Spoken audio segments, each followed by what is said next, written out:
really is about restoring the river as much as possible.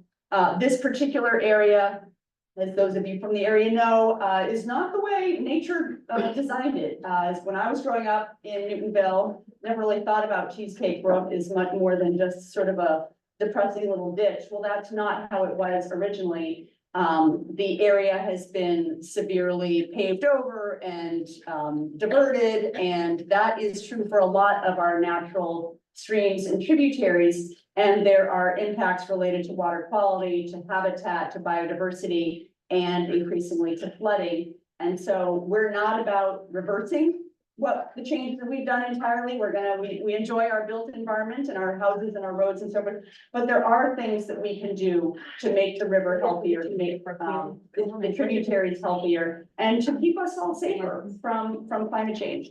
And with that, I will turn it over to Lisa. Yes. All right. Thanks, Emily. Awesome. So you can advance the slides here. I think you have to push OK for the recording. Oh, there we go.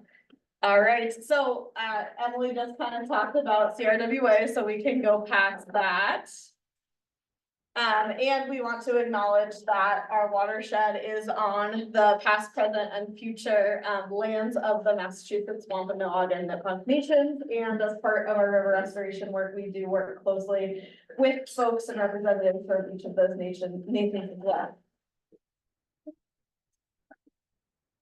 So just agenda for today. So I'll give a little project context to begin with. We'll break out and have some kind of small group feedback on a vision for Cheesecake Brook, and then have some updates from our lovely city staff on the Albemarle Field project and how that's going and how it relates to all of this. Have some updates from our senior stormwater program manager, Max, on a bioretention and outfall stabilization part of this project. Break for questions.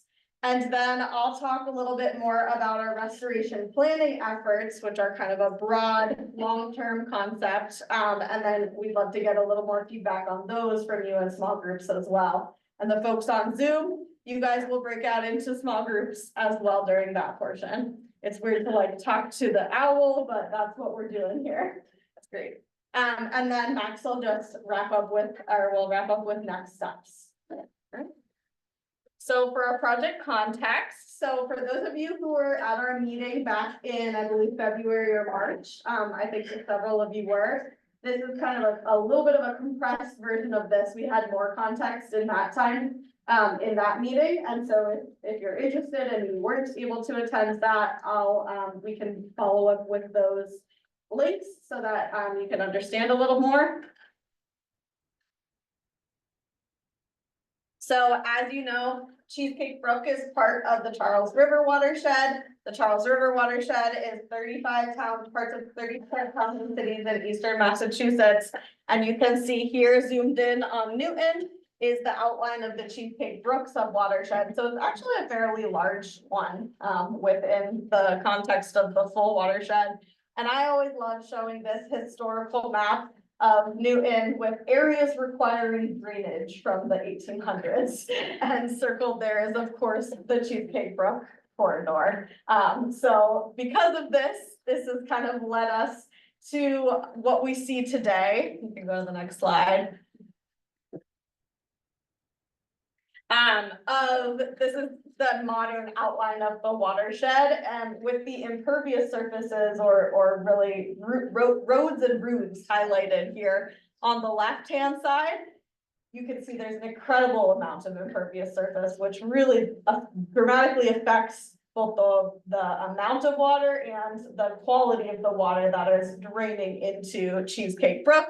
And of course, the brook itself, in the daylighted portions, has been highly modified as well to this urbanized stream that we see every day.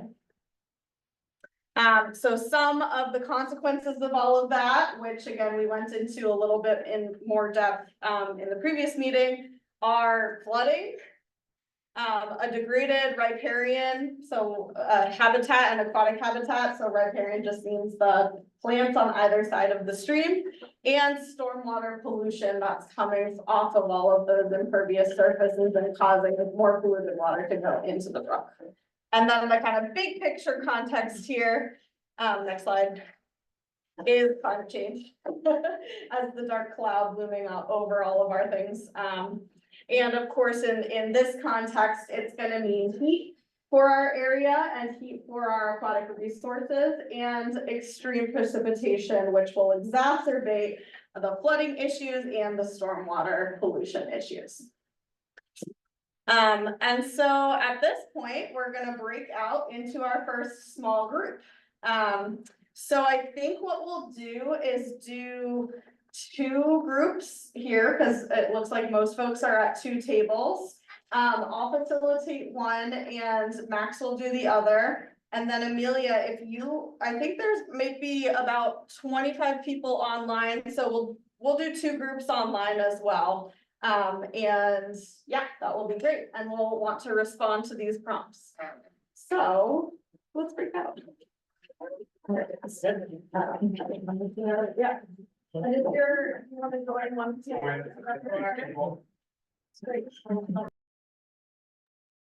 All right, so for folks who are on Zoom, I am creating 2 breakout rooms and we'll randomly assign folks into there, and you'll have myself and my colleague Amber who will help facilitate the breakout rooms. All right, let's go. Okay, hold on. Here we go.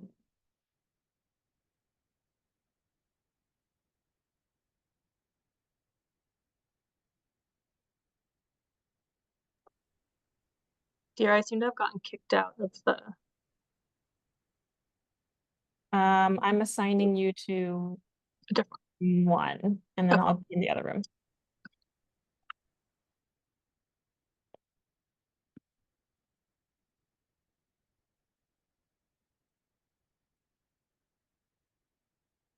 So folks should have seen kind of a pop-up that says joining room.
All right.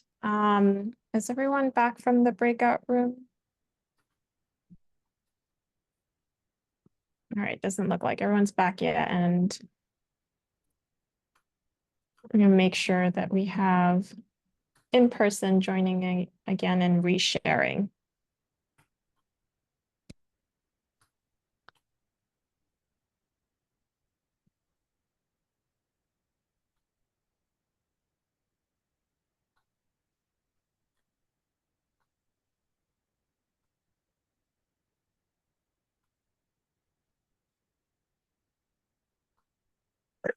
From the Mass Historic Commission. Okay. Sean's mom used to work on that, and they have these just warehouses of old bridges that could be used as opportunities to really beautify, but also incorporate old with new. But one of the other things that I'm really excited about is creating community and building community through these types of projects, where people have a focused vision on doing good. So.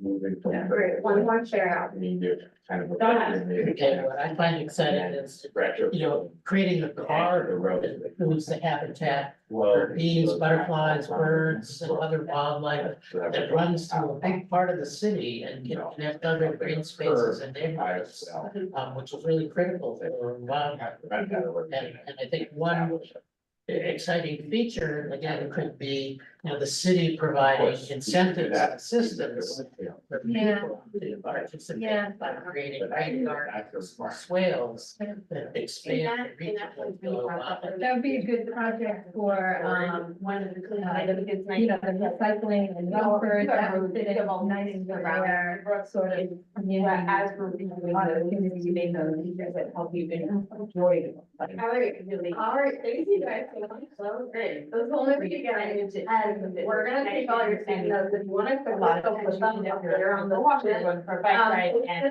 are on the side of the wall. Continue on. For those, and I will also be capturing all of these after the event, and we'll share them all with the whole boulder, like over past the. So that already.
We're gonna wrap up here, our small groups, and move on to our Albemarle Field update. They're kind of, Yeah, they kind of. Very erratic.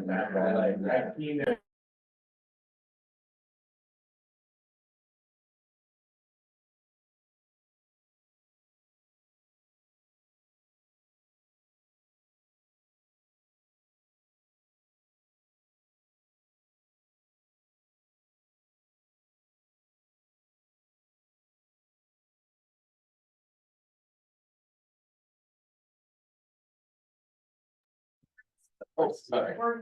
we're finishing up our song, I'm sorry. Mingling with the other table. I'm just trying to keep us on track here. So All right. shall we? Can the online folks hear us? Yes. Hopefully Yes. so. All right, we hear them. I don't think we can get to. Yes, this, I yeah. think. All right, we can go on to the next slide. Okay, cool. Next slide, so, I think I introduced myself to you all, but, for those who came in later, I'm Luis Perez Zamorisi, Director of Parks and Open Space. This is actually not my slide, but, I will talk a little bit about the field project, but generally speaking, and I'll just swing it here. Just go back. Or Max, you wanna just two Quickly slides? chime in. Yeah. I'll try to go back. The other way, the other way, the other way. Oh. No, I know. Just it's like everyone's on their computer. Yeah. What is an infiltration system? I apologize. The arrows will previously not work.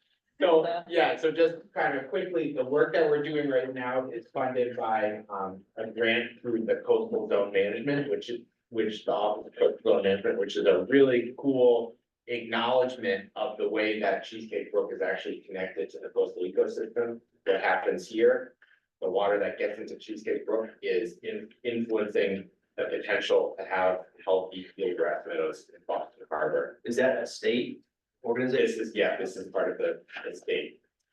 This is a state grant, and it's got three components. One is kind of taking advantage of the ongoing work at Albemarle Field and making sure that we don't miss the opportunity to do some great stormwater infrastructure to deal with the flows, the existing flows into the brook. The second part is kind of taking a broader look at all of the different pipes that bring contamination, bring sediment, bring nutrient loading, bring bacteria into the brook and see what can be done. And then finally, the third piece is to do comprehensive restoration planning. And when we, in the Watershed Association, do this, that means looking at the entire watershed, and it means taking a comprehensive look at the brook from its headwaters in Rayburn all the way down to the river.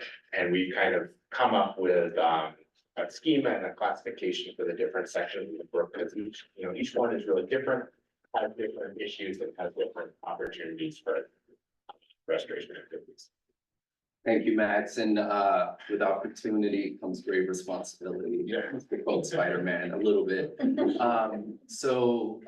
As you all may know, but if you don't, we are currently building the pool, should be ready in a few weeks. Super exciting, starting to fill, which is this portion of the park. And then the area that's outlined is phase one, which includes some reconfiguring of fields, some relocation of the courts, converting decommission the existing tennis courts, and implementing 6 dedicated pickleball courts, some improvements to the existing softball field, and multi-use shared use path along the spine of the park, which runs from Crab Street all the way around the rear, all the way down to NECP. And this is to help serve pedestrians, cyclists, and help provide a green corridor through here. We are also looking at phase two, and as part of this phase one project, we are looking at finding those opportunities to focus restoration and mitigation as a result of the work that we're doing at the park, and really focus the restoration piece, which has to have ecological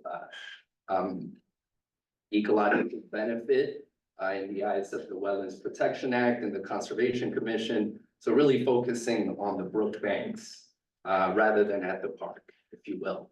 And part of this restoration includes restoring 36,000 square feet of the bank, taking into account the very delicate brook walls, as well as working around the existing bridge and drainage structures, but really the critical piece is removing those asphalt runnels that direct flow right into the brook. And with vegetation and the removal of those, will hopefully generate better water quality. So we've done a lot of the planning for that. We're next steps in Conservation Commission this summer.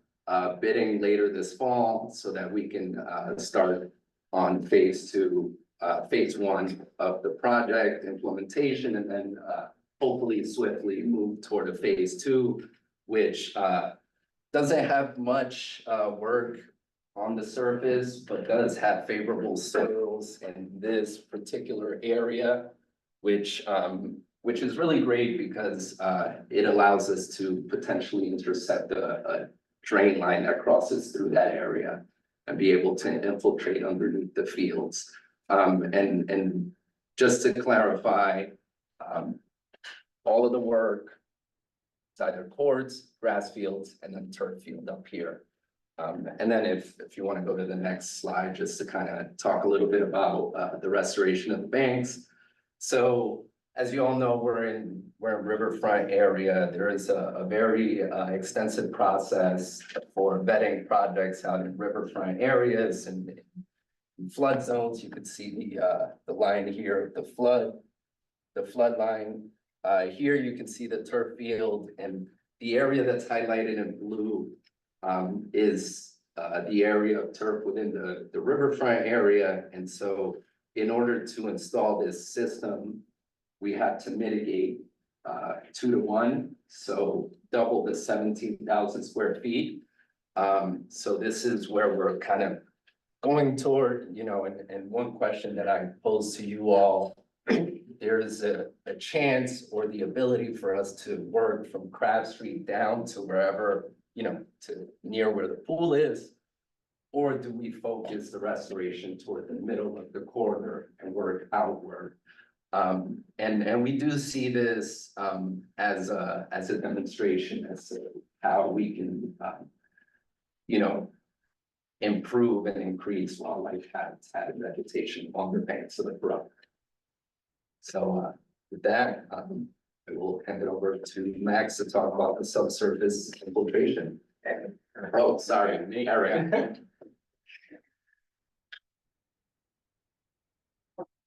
All right, good evening, everyone. My name is Eric Hires. I'm the environmental engineer for Newton DPW. I've been with the city for about a year now, mainly working on our stormwater system, the municipal drain network, reporting to the EPA and coordinating between city departments to look for improvements and areas of retrofitting, mainly in the name of pollutant mitigation. So tonight, I'm just going to run through a couple structural BMPs that we are looking to implement throughout the Albemarle corridor. What's a Now, BMP? let's just get to that. So yeah, what is BMP? So BMP is lingo for best management practices. So a best management practice is a EPA recognized pollutant mitigation practice that could either be non-structural or structural in nature. So examples of non-structural BMPs would be street sweeping, catch basin cleaning, overall good housekeeping, keeping driveways, keeping streets clean. Structural BMPs would be similar to what I'm about to cover. So right here, we have an example of a bio-infiltration system, or in this case, a basin or a swale. Now, the difference between those two is that a basin might be somewhat of an isolated system, think kind of a rain garden, where it pools up mainly surface sheet runoff, and it infiltrates it into the ground. It could be a gravel system underneath or pipe network, or in the case of a bioswale, it is connected to the municipal drain network. Think of it somewhat as a vegetated catch basin. So these surface sheet runoff and primarily retain the first flush. Now, what is the first flush? Well, it's approximately the first 1 inch of rain.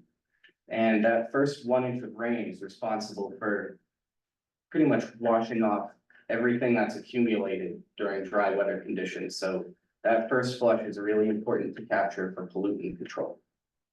So after servicing the first flush, normally these swales or basins will either continue to pool and maybe overflow where it connects to the municipal drain network.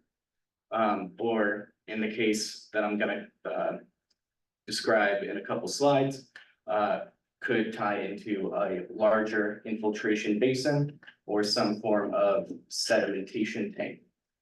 So, next slide, please. So when we talk infiltration system, we're mainly talking about something that's subsurface or below the ground, kind of out of sight, out of mind for most people. And these systems can retain very large volumes of stormwater, so they're capable of capturing more than just the first flush.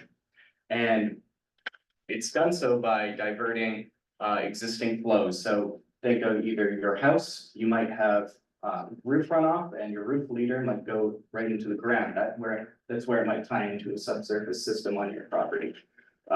In the case that I'm going to describe in one slide, we can also implement these to intercept existing municipal drain lines, so we can capture a really large flow and infiltrate the equivalent of a very large catchment area. And I mean, one more thing about the last slide is that it can be combined with other BMPs and road calming measures, such as, reducing the amount of impervious area, implementing, some kind of bioswale or rain garden along curbs that can connect to an infiltration system. And overall, for a very urbanized area such as Newton, it's a very good BMP for us to look at, particularly along the Albemarle corridor. Next slide. So this is where we get into the Albemarle field, particularly along the Craft Street side. So beneath the proposed field, we're looking at proposing a large subsurface infiltration system that is to intercept that drain main that goes underneath Craft Street and outfalls into Cheesecake Brook beneath the bridge. That drain main services approximately 7 acres of residential property and roadway. And we're looking to size it for a 25-year storm event. The reason I put that little plus there is because underneath the field, we're also anticipating a large gravel body to support the turf field. That will actually provide additional storage volume and resilience into the future. So as we go into the future with more dramatic rain events, today's 25-year storm might become the 10-year storm well into the future. So this could really secure the long-term health of this system. And you could go back. And another thing we are proposing is a bioinfiltration measure. So you can see in the green on this side, as well as over here where we indicate the catchment area. Now, as rain hits the field, it's going to run off. And it's going to run off towards Cheesecake Brook. So we have this bioswale designed to capture that sheet runoff and funnel it towards a hydrodynamic separator, which is a very fancy term for a kind of advanced sedimentation tank.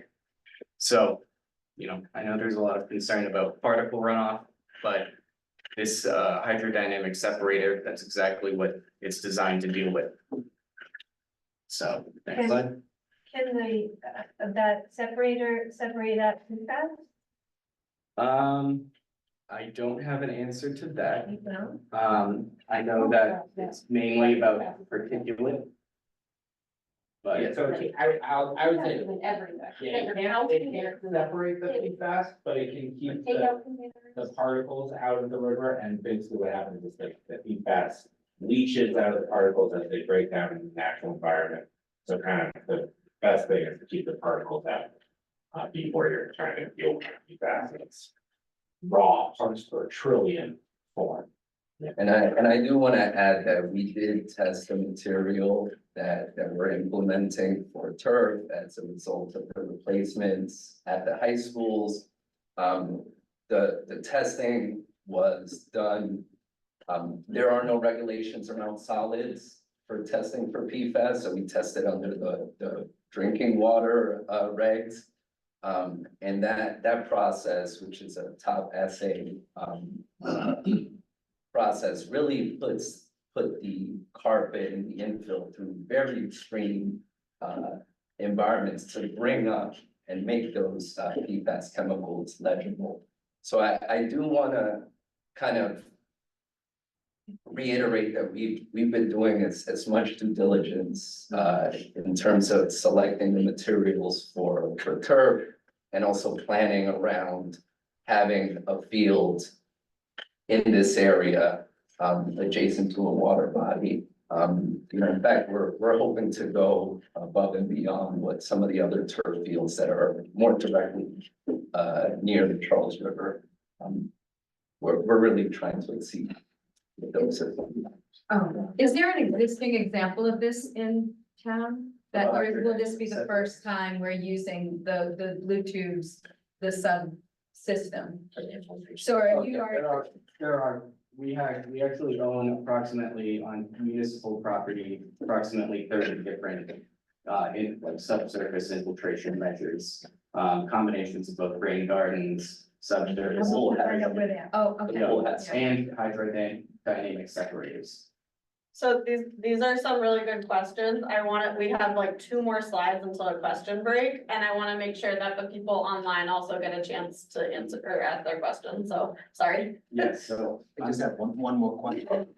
Is there a, how do you plan to redirect overflow water from Cheesecake Brook into that, filtration that's underneath the turf field, or you're not? we got, Oh, okay. well, overflow water. So you're talking about the river surcharge. Yeah, what it does, like this morning, for example, it got, so you actually, is there a plan to redirect that underneath that portion of Albemarle Road? So we're not designing the system in mind for surcharging. What we're actually trying to do is we're trying to mitigate the amount of volume entering the brook. So it's kind of an upstream approach to minimizing the amount of volume that's rushing through Cheesecake Brook. Sure, so that's sort of downstream, but the flooding is happening up like towards Penny Street and coming down that way. So what you're saying is there's no way to redirect that massive amount of flooding that comes down. It's really trying to cut it off at a source, before, it makes its way. Yeah, but the source is downstream from the massive amount of flooding, I guess is what I'm saying. Yeah, well, we'll talk a little bit more about this, but I'll just say 2 things really quickly. This is a good time to talk about it. One is flooding's a huge deal. Right now, the Charles River Watershed Association has a flood model, but right now there's a proposal to do more detailed flood modeling on Cheesecake Brook. And in general, this is a little counterintuitive. Yes, the best way to deal with flooding is to go upstream of the problem, but in a channel, if you are pouring water beneath the flooding, that's also backing up. backing up. So these projects are gonna be very impactful for water quality. They're gonna be meaningful for flood mitigation. There may be more meaningful projects that are upstream that we're also gonna look for. We are exploring additional measures upstream, like upstream of Eddy Street. Subsurface infiltration. Very, very similar. Right. So. Alright, Before more questions, I'm gonna hand it back over to Max, where he's gonna explore more opportunities throughout the Albemarle corridor. Yeah, but these are great questions. You guys are getting it all. I'm so glad we're getting into this. Yeah, so next slide. Yeah, so kind of, as everybody said, the whole name of the game here is keeping pollution out of the brook. That pollution is coming from stormwater. Our goal is to recreate the natural hydrology of this system, even though we're in an urban setting. And that means, what Eric talked about, best management practices. Well, here's the worst management practice.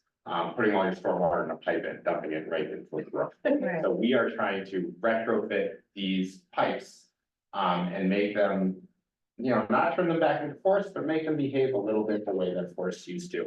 So we went through a process of evaluating 16 different pipes that dump into the brook and looking at their whole drainage area, the whole section of the neighborhood that they drain.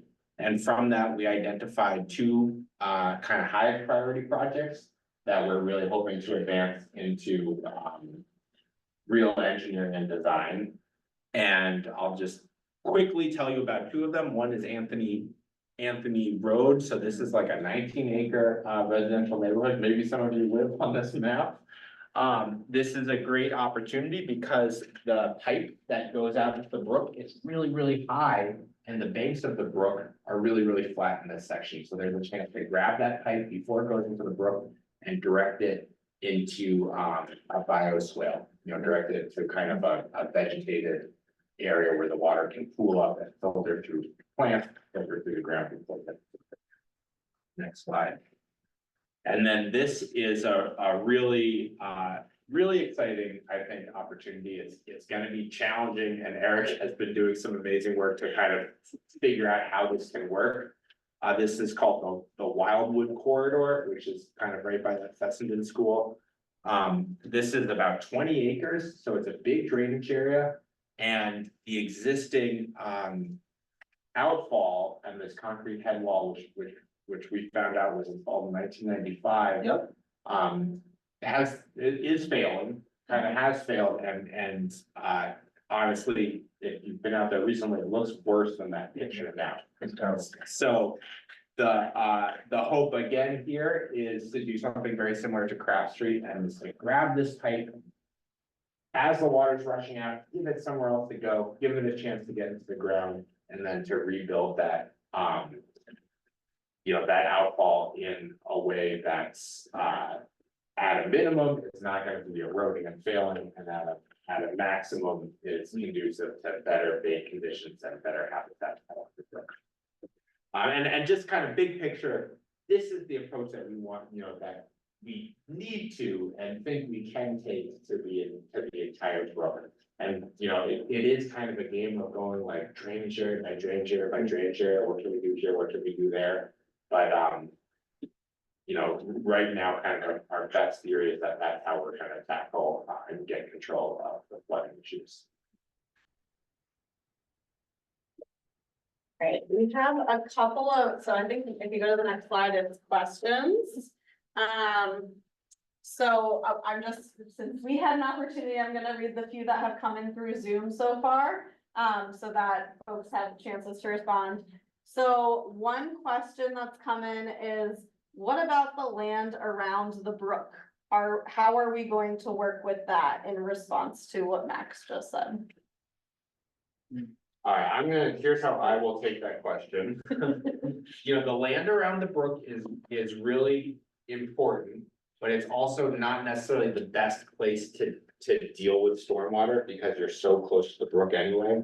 The goal is get the water into the ground. Go from a system where we're getting water that's coming through a pipe to a system where we're getting base flow. That water's cooled down by passing through the soil, it's purified by passing through the soil, and it evens out the really flashy like rises and falls in water elevation. So on a case by case basis, we're looking at that brook edge area, but we're also really hoping to find opportunities that are kind of a bit more removed from the edge of the brook. Great. Another question from Zoom is that I think a couple people had is how will you prevent illegal parking on the grassy banks of the brook? And maybe a town staffer can help you. So that's a very interesting and challenging question, to be quite honest. Because we're riverfront, there's a limit to how much pavement we can have there. So adding more parking is challenging, but we are working on a secondary bridge crossing that's currently being constructed closer to Craft Street. And the intent is for the city to work with Fessenden and internally to help expand parking on the west side of the Cheesecake Brook to really help formalize where people park. Really to stop parking along the banks of the brook, you really have to put something in that's not so open, excuse me, like the open lawn. So some of the ideas that we. You need a curb. Yeah, On that curb, side. or even a guardrail that looks kind of parkway-ish, if you all are familiar with the Merritt Parkway, it's kind of a look. And then also just dense vegetation helps keep vehicles away as well. So there are many ways that we can help keep cars from parking on there. I do think that the brook restoration that we're planning will help, at least a certain portion of it. Yeah, and I'll just say specifically as part of that, the current plan is for there to be, what they call a Cape Cod curb. Which is that kind of asphalt curb that, so that would be, would be piloted as part of this thing. I have 3 more questions that are from Zoom. I know we're kind of close on time here, and the other questions from Zoom are kind of more related to the restoration portions, which so we'll talk about next. Do people have other questions about the Albemarle field designs or the bioretention and outfall stabilization portion? I just have a very brief question, I hope, a DPW question, kind of, yes, hi, you mentioned traffic calming, I know it seems almost tangential, but we're talking so much about Riverfront Park, and I think people walking and biking to the park is very important, it's actually kind of dangerous area, so it's important to learn traffic calming. Is that a real, you said there's a traffic calming aspect to the? I said that, I framed when talking, generally that the BMPs that can be combined, with traffic calming, initiatives. As far as the project around Albemarle Field, I apologize, I'm not the person to advise on that. That would be more of our, traffic engineering staff. That'd be great, that's my goal, that'd be great. Any traffic calming. The grant itself, what is the dollar amount for it, and, is it posted anywhere? Yeah, so the grant was $99,000, and the project total is something like $125,000, so some of that's matched from our restoration program and from the city of Newton's kind of in kind time. And is it posted anywhere? Meaning, when you filed for the grant, did you have to, and we'd like to find out what the criteria is and, what you were required to do, Yeah, so if you look up the coastal zone management, coastal habitat water quality grant program, you can see the grant requirements. I don't believe that the grant is public, but we'd be very happy to email you a copy of the grant. Yeah. And that's just a planning grant, just to clarify, the implementation has a separate cost. and you know what that is? It's somewhere, in the $300,000 to $500,000 range, at least for the naturalization of the brook banks. And then the cost of the infiltration system, the one that's up. Oh, yeah, that one is, forget what the. I'm sorry, which one are we talking? So she was asking about the subsurface infiltration Right. system underneath the field, taking drainage off of crabs. That's somewhere in the 800 to 900,000 approximately. Yeah, I so- believe, if I recall the numbers And correctly. will there be any monitoring of pollutants, on a timely basis? So there will be regular inspections and maintenance of the system. Where certainly, the amount of material removed from any kind of sedimentation bank or tank or kind of for the intake separator, that would be logged. And that's kind of, when you talk about nutrients and the phosphorus, it's really kind of a pen and paper calculation. Rather than, the only other way to monitor that would be through sampling of the water, any effluent. Ultimately, the design of the system is to retain and infiltrate all of that water, but there could be an event of a surcharge. There is an overflow connection back into the pipe. And there is opportunity for sampling there. But is it required? Is it required? Operations and maintenance are sampling.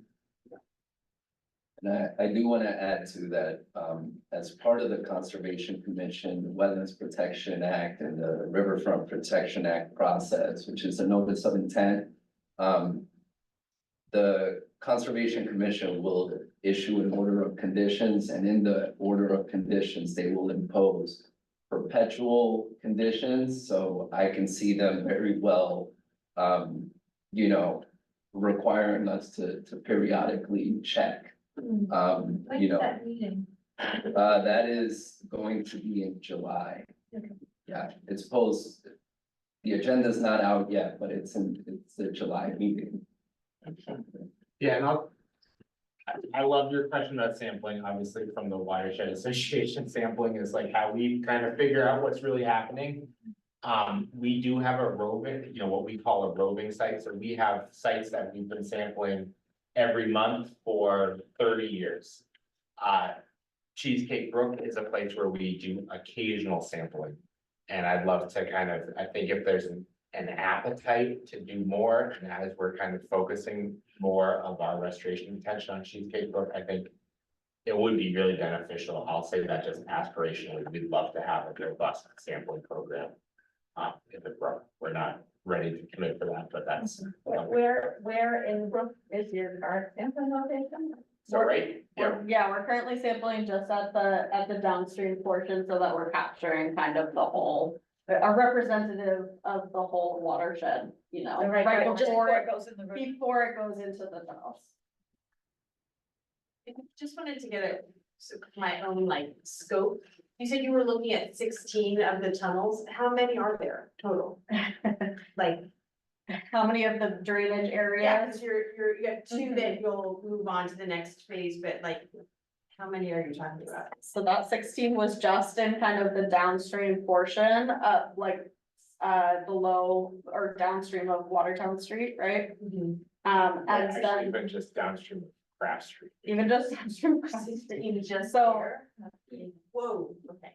yeah, we're talking a lot. A lot. Yeah. That's what I was trying to get my scope, okay. Could that sampling, is that sampling done through the volunteer program that the watershed has? Could that be part of that? So we could, you know, as living in front of the brook, maybe get trained and learn how to do that? We're capacity limited in terms of how many samples we can send to the lab. That helps us with that program and does actually our lab analyses in kind. So that's where the issue comes. So that's why we're using this kind of like road site that we have ability to go around the watershed for certain sites that we're focusing on. But that's what's limiting You it. guys are flooded too. We've got 300 square Yeah. miles to take care of, so, yeah. That said, though, you know, on the surface level, we're always looking for partners, you know, especially with the naturalization of the banks. You know, eyes on the street, maybe a group of volunteers, friends. Yeah.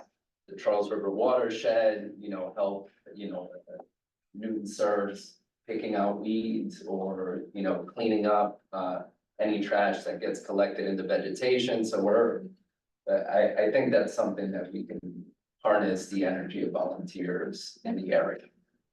All right. Anything burning? All right, I think we're gonna move along then, to the restoration. Okay,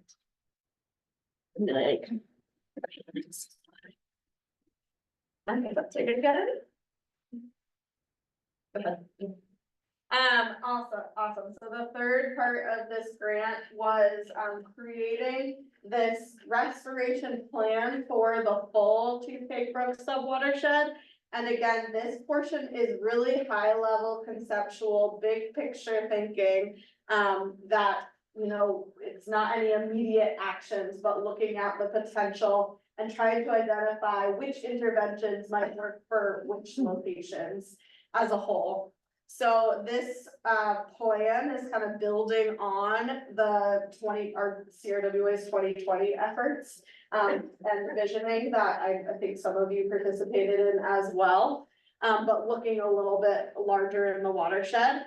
And for this, we conducted a stream survey where 4 of us actually walked the entire length of Cheesecake Brook from the downstream confluence with the Charles all the way up to Brayburn Country Club over the course of 2 days, including walking over the culverted portion. So it was really interesting. For sure. Found the headwaters. We found the headwaters, absolutely, we actually did, we had to look around a little bit. But we did, and so the things that we looked at during the survey were any barriers to aquatic life passage. So like all of the culverts and stream crossings that were there. We measured and looked at the riparian corridor, so that kind of buffer on the sides of the stream, how big it was, what the quality of that vegetation was. We identified any invasive plants that were along there, the abundance of them, and then really the biggest portion was identifying different restoration activities. Go ahead. So this, I want to spend a minute on this slide. So we kind of looked at the full watershed again and then segmented the river into these different portions that have similar types of opportunities. So I'm going from downstream to upstream, so north to south here. The first big portion is that main above ground brook. And you can see from the list of potential interventions that this is really the opportunity area. And that is a reason why our other parts of this grant and other things that we've talked about are really focused on this area here, because it really does have the most opportunity and it receives the most problems, really, as you all know. And then there is the underground culverted brook portion, which again goes all the way from the brook's second crossing of Watertown Street all the way up to McGrath Field. So we walked along that as well, and the major types of interventions that are gonna work for this area is really that kind of catchment scale retention. So looking again at more than those 16 catchment areas that then go into that undergrounded brook, because there are still many coming in from the surrounding watershed. So looking upstream of the brook and figuring out where BMPs can be placed there. And then limited areas where daylighting might be available, and we did identify a few of those. And then we kind of have this headwaters area where the brook daylights again at McGrath Field, and then it is underground under Com Ave. And then daylights again before it goes into the country club, kind of in people's backyards. And in this section, there were some invasive plants that were identified. In general, I'm like really impressed at how few invasives we saw on this whole walk, compared to a lot of other areas of the watershed that I'm in. So I was happily surprised by that, but there are a few locations where I would recommend some intervention there. And then this area, as well as some of the portion of that main above ground brook, runs through people's backyards and abuts people's backyards. And so one main intervention there is, I think was mentioned in my small group earlier, homeowner education and advocacy. Having homeowners who abut the brook really understand what are the best practices around how you should treat that riparian corridor, how it should be planted, and even like how you dispose of your yard waste and leaves that you rake in the fall. Those are all really important for the quality of the river. And then the final section we call the tributaries, these kind of two stems in Brayburn Country Club. And it's small, but this is kind of a photo that's representative of one of the areas that actually has some trees along the river. Most of them do not, and it is really just mowed right to the edges of the brook there. So bank planting and then bioswales and erosion control. So I just want to kind of, next slide is kind of just a list of some of these kind of top priority interventions, and there are a couple more in very specific locations that we've talked about as well that will be in the full restoration report, but I kind of want to just highlight these ones. So bank planting is one where it can reduce erosion, improve riparian habitat. It's a high feasibility, low price, and is kind of an immediate-ish timeline, or 1 year or so. Invasive plant removal, again, similar bucket. As we go down the list, our timelines become larger and our prices become larger. I Yelp styled the price here with numbers of dollar signs. But you can see the next three are really in kind of that area where we're talking about these other projects that are evolving. So bioswales and erosion control, underground and upstream infiltration, so that's kind of up in the watershed. And then outlet stabilization and biofiltration. And then the kind of last one that is, you know, lower feasibility, most expensive, but potentially most impactful in the long run is kind of the bank naturalization, which I've heard a lot of folks talk about as well, an appetite for that. So I just have some photos of precedent for each of these interventions to kind of get people's minds around it. Go ahead. So these are some potential photos from other kind of bank planting. And so there's different ways to do this. Both of these are kind of a wet meadow landscape planting. It can look a little more manicured or a little more wild, depending on folks' aesthetics preferences. And the areas for this would be in the Albemarle corridor and Braeburn Country Club. Next slide. When you say Albemarle corridor, you mean that downstream area? or- Yes, yeah, the downstream area, basically downstream of Water downstream. Yeah, That's between the first Watertown time and that Crabs. crosses Watertown Street. Yeah. Cause Cheesecake Brook crosses the new spot, so the downstream one. Invasive plant removal, we identified some in the Albemarle corridor and some in kind of the headwaters near McGrath Field. So that could be a really easy one, working with new conservators and other folks who already do a lot of that work. This is bioswales and erosion control, and these are just some other photos. I know we saw some as well, other photos that are examples of bioretention systems in different areas. This one on the left is from the Irving Middle School in Boston, and the one on the right is a large system next to Fuller Brook in Wellesley. And these would be good examples for the Albemarle corridor again. Next slide. And then kind of that underground and upstream infiltration. So again, the underground, there would be nothing on the surface. This is kind of the pre-covering photo of it from Milford. And then an example of kind of a different way to approach that could be many distributed above ground systems. And one example is from Watertown. This is Edenfield Ave, where they incorporated these bioswale systems into their street design when they're redoing some of their streets. And that could be throughout the whole sub watershed. And then for outlet stabilization, these are some kind of precedents as well. The one on the right is actually a proposal from our visioning in 2020 for Cheesecake Brook. And the one on the left is an example of an outlet stabilization from Fuller Brook in Wellesley again. And then bank naturalization is kind of that bigger action where, you know, you might regrade the area to have a more gentle sloping, have really intentional bank planting. And that would be in the Albemarle corridor. All right, we're gonna split into our groups again, kind of with all of these restoration thoughts and answer these questions. Great. Okay, I'm gonna grab my computer.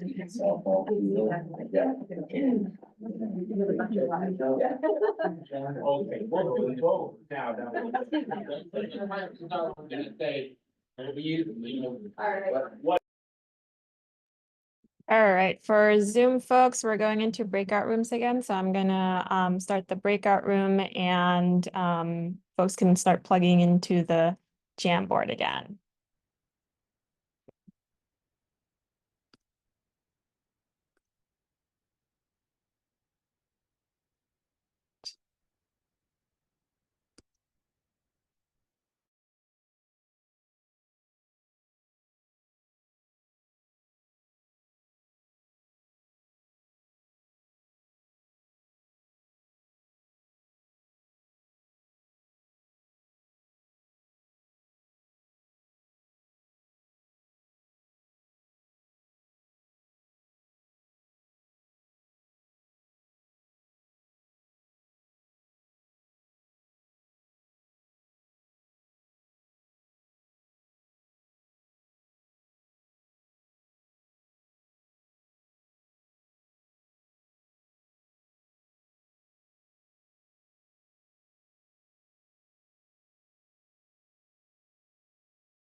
truly efficient. And then, One look. yeah, nothing exactly. Yeah, I mean, you could have some, you know, something more. A lot of utilities. And then they. They basically marry the, Yeah. keep A your little more wild, not a little wild, you know? There could be, you know, 4 or 5 opportunity for, the like you bank said, pockets of. How are they doing it? maybe, I think why- It's all like that. It's just a nice place to So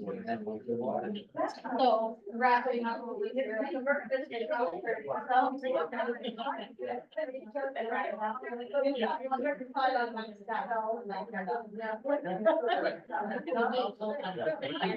Can you wrap them up? I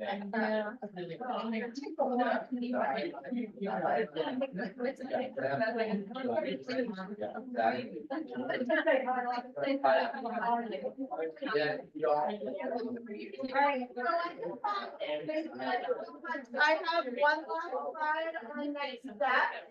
But this is certainly a start. I know, right? There.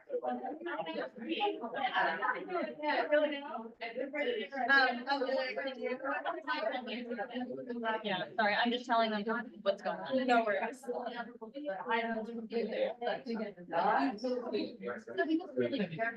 Oh, it startles understand. Oh, you wanna write? Yeah, go for it. Go for it. Oh, yeah, so. So funny. Alright.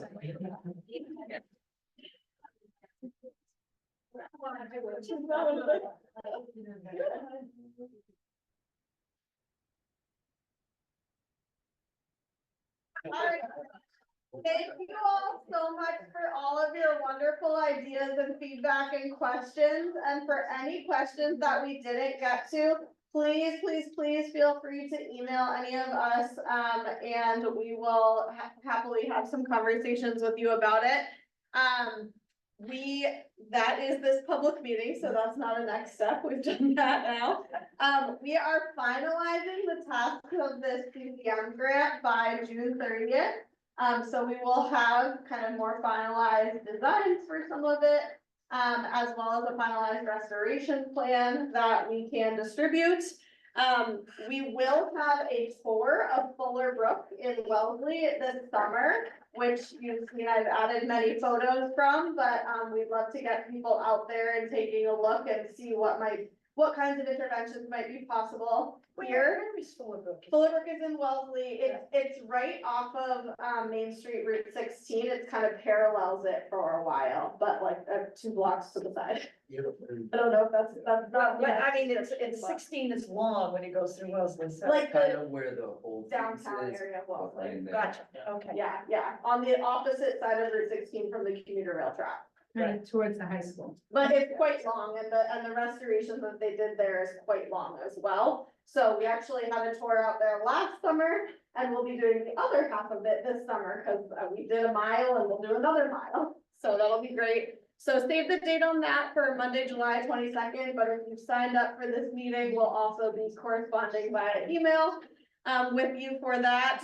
And then, we're gonna continue this work, thinking strategically about what pieces we can move forward to design and then eventually implementation. And we welcome all of your feedback and input continuing. We're hoping to really mitigate the flooding, the stormwater problems that we have here and provide a better ecological habitat along Cheesecake Brook.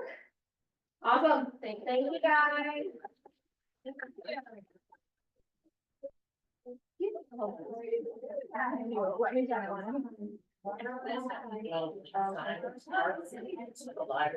Yeah.